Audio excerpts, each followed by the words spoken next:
നമസ്കാരം.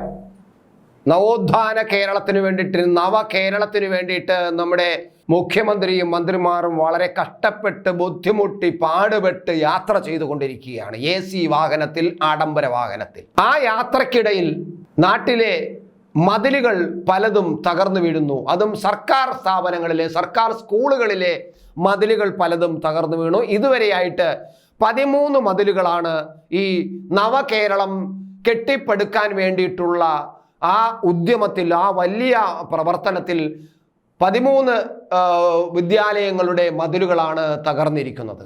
നമ്മുടെ കമ്മ്യൂണിസ്റ്റ് സിദ്ധാന്തമനുസരിച്ച്, പ്രത്യയശാസ്ത്രമനുസരിച്ച് മതിലുകളില്ലാത്ത ലോകം സൃഷ്ടിക്കുക എന്നതാണ് പ്രധാന മുദ്രാവാക്യം. അതിരുകളില്ലാത്ത ലോകം, അതാണ് നമ്മുടെ കാഴ്ചപ്പാട്, കമ്മ്യൂണിസ്റ്റുകാരുടെ കാഴ്ചപ്പാട്. ജനങ്ങൾ സമതുല്യരായി ജീവിക്കുക, അവിടെ ഉയർച്ച താഴ്ചയില്ല, ഉള്ളവനെന്നും ഇല്ലാത്തവനെന്നും ഈ 2 വർഗമാണ് കമ്മ്യൂണിസ്റ്റുകാർ ആദ്യമേ ജനങ്ങളെ വേർതിരിച്ച് കണ്ടത്. ഉള്ളവൻ ഒരു വിഭാഗം, ഇല്ലാത്തവൻ മറ്റൊരു വിഭാഗം. അപ്പോൾ മുതലാളി ഒരു വർഗം, തൊഴിലാളി, കഷ്ടപ്പെടുന്നവരും പാവപ്പെട്ടവരും മറ്റൊരു വർഗം. അങ്ങനെ വർഗ സിദ്ധാന്തത്തിൽ അധിഷ്ഠിതമായ, ഉള്ളവനും ഇല്ലാത്തവനും എന്ന വർഗം സൃഷ്ടിച്ചുകൊണ്ടുള്ള അധിഷ്ഠിതമായ ഒരു സമ്പ്രദായമാണ് കമ്മ്യൂണിസ്റ്റ് സിദ്ധാന്തം, പ്രത്യയശാസ്ത്രം എന്ന് പറയുന്നത്. അതുകൊണ്ട് ഒരിക്കലും അതിരുകളില്ലാത്ത ലോകം, മതിലുകളില്ലാത്ത ലോകം ആണ് അവർ സ്വപ്നം കണ്ടതും അതിനുവേണ്ടിയാണ് ഈ പ്രസ്ഥാനം കെട്ടിപ്പടുത്തതും. ഇപ്പോൾ ഇതാ കേരളത്തിലെ കമ്മ്യൂണിസ്റ്റ് ഗവൺമെന്റ് അങ്ങനെ കമ്മ്യൂണിസ്റ്റ് പ്രത്യയശാസ്ത്രം അനുസരിച്ച് അതിരുകളില്ലാത്ത ലോകം സൃഷ്ടിച്ചിരിക്കുന്നു. ഈ സർക്കാർ സ്കൂളുകൾക്കും ഈ സർക്കാർ സ്ഥാപനങ്ങൾക്കും എന്തിനാണ് ഈ മതിലുകൾ എല്ലാം പൊളിച്ചു നിരത്തുക? ഈ വീടുകളുടെ മതിലുകൾ പൊളിച്ചു നിരത്തുക, ഈ മറ്റ് സർക്കാർ ആശുപത്രികളിലെ മതിലും പൊളിച്ചു നിരത്തുക. അങ്ങനെ ഒരു മതിലുകളില്ലാത്ത കേരളം, അതിരുകളില്ലാത്ത കേരളം സൃഷ്ടിക്കുക. അതായിരിക്കാം ഒരുപക്ഷെ ഈ നവകേരളം എന്ന് ഈ യാത്രയ്ക്കിടയിൽ മിസ്റ്റർ PVയോടൊപ്പമുള്ള 21 മന്ത്രിമാരും 20 മന്ത്രിമാരും ആഗ്രഹിക്കുന്നതെന്നാണ് എനിക്ക് തോന്നുന്നത്. ഞാനത് പറയാൻ കാരണം 13 മതിലുകൾ. കാരണം വേറൊരു കാര്യം ഇവിടെ എടുത്തു പറയണം. ഈ നവോത്ഥാനത്തിന് വേണ്ടിയിട്ട്, കേരള നവവൽക്കരണത്തിന് വേണ്ടിയിട്ട് മതിലുകൾ സൃഷ്ടിച്ചവരാണ് ഇവർ എന്നതും മറ്റൊരു കാര്യമാണ്. നമ്മൾ കണ്ടതാണ് വനിതാ മതിൽ എന്ന് പറയുന്നത്. 50 കോടിയോളം രൂപ മുടക്കി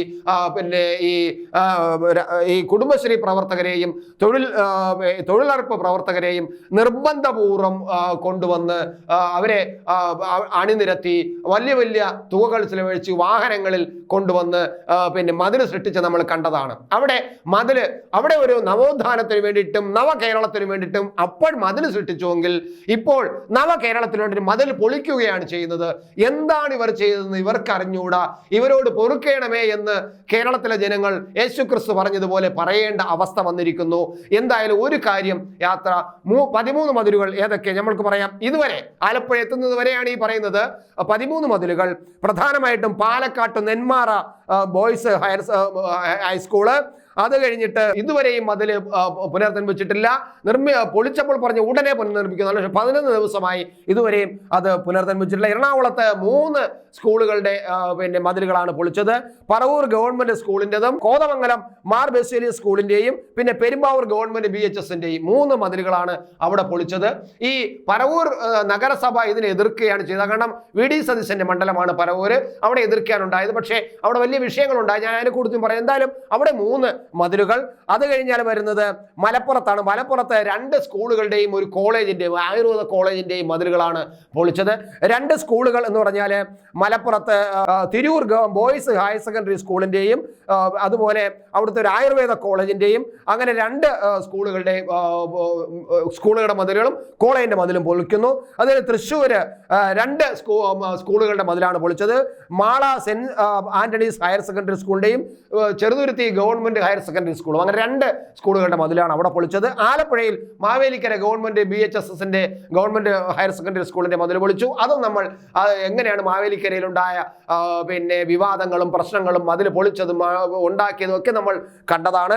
കോട്ടയത്ത് പൊൻകുന്നം ഗവൺമെന്റ് BHSന്റെ മതിലാണ് പൊളിച്ചു മാറ്റിയത്.